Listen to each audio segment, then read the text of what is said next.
अगला सवाल हमारा दिया गया है, एक घन का आयतन 8 सेंटीमीटर क्यूब प्रति सेकंड की दर से बढ़ रहा है। सवाल में पूछा गया कि जो इसका पृष्ठीय क्षेत्रफल है वो किस दर से बढ़ रहा है, जबकि इसके किनारे की लंबाई दी गई है 12 सेंटीमीटर। एक आपको घन दिया गया है जिसका आयतन की दर बता रहा है कि 8 सेंटीमीटर क्यूब प्रति सेकंड की दर से बढ़ रहा है। तो पूछ रहा है इसका जो पृष्ठीय क्षेत्रफल है, सरफेस एरिया है, वो किस दर से बढ़ रहा है। तो देखो, एक घन का आयतन 8 सेंटीमीटर प्रति सेकंड की दर से बढ़ रहा है, तो जो घन का आयतन हम लिखेंगे वो लिखेंगे dV/dt। इसके जो परिवर्तन की दर दी गई है वो दी गई है 8 सेंटीमीटर क्यूब प्रति सेकंड। सवाल में पूछ रहा है पृष्ठीय क्षेत्रफल किस दर से बढ़ रहा है, तो आपसे ds/dt का मान सवाल में पूछ रहा है, जबकि इसके किनारे की लंबाई दी गई है 12 सेंटीमीटर। एक भुजा की लंबाई उसने दे दी है 12 सेंटीमीटर। तो अब हम इसमें पहले लगाएंगे घन का आयतन। क्या लगाएंगे?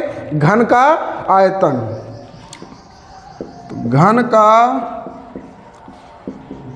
आयतन V बराबर हो जाएगा भुजा क्यूब। इसका हम कर लेंगे t के सापेक्ष अवकलन करने पर, तो यहाँ से आ जाएगा dV/dt बराबर x क्यूब का अवकलन करेंगे तो यहाँ से आ जाएगा 3x²।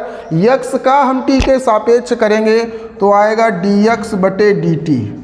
हमारे सवाल में dV/dt का मान गिवन है, ये दिया गया है 8, ये आ जाएगा 3 × x² की वैल्यू दी गई, x का मान 12 था, तो ये आ जाएगा 12 × 12 × dx/dt। अब यहाँ से हम dx/dt की वैल्यू फाइंड आउट कर लेंगे, तो यहाँ से आ जाएगा dx/dt बराबर 8/3 × 12 × 12। तो यहाँ से हमारी जो dx/dt की वैल्यू आ जाएगी, dx/d2 का जो मान आ जाएगा वो आ जाएगा 1/54 सेंटीमीटर प्रति सेकंड। तो इसकी जो भुजा की दर है वो आ गई 1/54 सेंटीमीटर प्रति सेकंड। हमारे सवाल में पूछा गया था पृष्ठीय क्षेत्रफल किस दर से बढ़ रहा है, तो हम लिखेंगे घन का पृष्ठीय क्षेत्रफल। घन का पृष्ठीय क्षेत्रफल यस बराबर होता है 6 × भुजा²। तो हमने भुजा x मानी थी तो ये आ गया 6x²।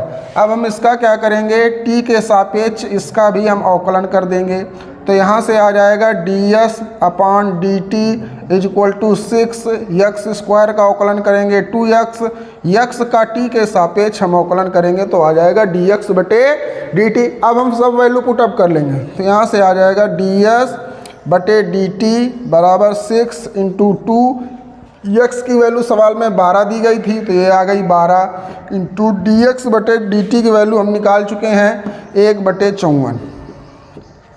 तो इसको जब हम हल करेंगे तो यहाँ से आ जाएगा ds/dt बराबर 8/3। यहाँ से अगर इसके मात्रक की बात करें तो ये बन जाएगा सेंटीमीटर² प्रति सेकंड की दर से बढ़ रहा है।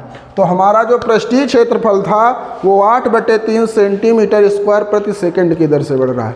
आओ इस सवाल को एक बार हम रिपीट करके बता देते हैं। सवाल में कहा गया था एक घन का आयतन 8 सेंटीमीटर क्यूब प्रति सेकंड की दर से बढ़ रहा है। पृष्ठीय क्षेत्रफल किस दर से बढ़ रहा है, जबकि एक भुजा की लंबाई इसने दे दी है 12 सेंटीमीटर। तो dV/dt का मान दिया गया था 8 सेंटीमीटर क्यूब प्रति सेकंड। हमसे पूछ रहा है पृष्ठीय क्षेत्रफल किस दर से बढ़ेगा, तो ds/dt का मान वो जानना चाहता है, जबकि उसने एक भुजा की लंबाई दे दी 12 सेंटीमीटर। तो घन का आयतन क्या होता है, भुजा क्यूब होता है, तो हमने भुजा x मानी थी तो हमने लिख दिया v बराबर x³। इसका हम कर देंगे t के सापेक्ष अवकलन करने पर, तो यहाँ से बन जाएगा dV/dt बराबर x³ का करेंगे 3x², x का t के सापेक्ष करेंगे तो आ जाएगा dx/dt। तो यहाँ से आ जाएगा dV/dt की वैल्यू 8 दी गई थी, ये आ गया 3, x की वैल्यू 12 थी तो x² ये आ गया 12 × 12, ये बच गया dx/dt। तो यहाँ से हम भुजा की दर निकाल लेंगे कि हमारी भुजा किस दर से बढ़ रही है। तो dx/dt का मान आ जाएगा 8/3 × 12 × 12। जब हम इसको हल करेंगे तो आ जाती है भुजा 1/54 सेंटीमीटर प्रति सेकंड की दर से बढ़ रही है। हमसे पूछा गया क्षेत्रफल किस दर से बढ़ रहा है, तो घन का जो पृष्ठीय क्षेत्रफल होता है वो होता है 6 × भुजा²। अब इसका भी हम क्या करेंगे, t के सापेक्ष अवकलन कर देंगे।